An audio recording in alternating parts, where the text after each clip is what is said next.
Le représentant de l'État congolais et celui du M23 ne signent pas un accord de paix ce samedi, sous le regard du facilitateur qatarien. Mais un accord cadre censé y mener. Une feuille de route qui reprend 2 protocoles déjà signés par le passé et qui en ajoute 6 autres sur de nouvelles thématiques clés à négocier entre les 2 parties.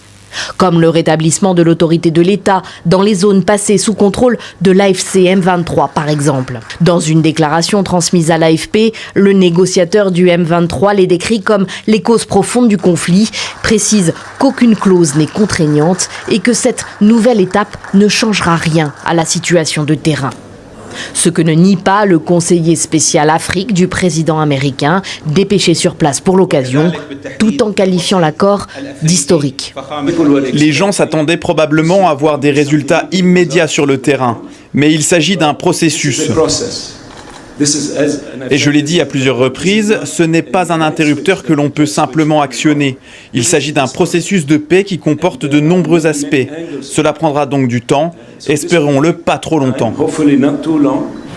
À Goma, occupée depuis janvier par l'AFC M23, la population oscille entre satisfaction et désenchantement.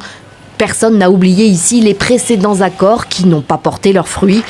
La déclaration de principe en faveur d'un cessez-le-feu permanent signé à Doha déjà en juillet ou l'accord de paix signé à Washington fin juin. Nous sommes très contents, mais nous souhaitons que ça soit une paix durable parce que ça fait longtemps qu'ici chez nous à l'Est, il y a des guerres, les gens sont tués d'ici de là.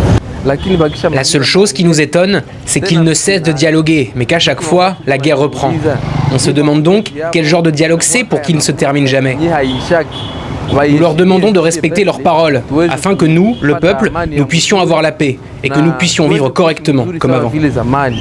Des combats ont continué ces derniers jours dans l'Est, dans plusieurs zones du Nord et du Sud Kivu. Même si le front est relativement stable depuis mars, les négociations de Doha doivent continuer.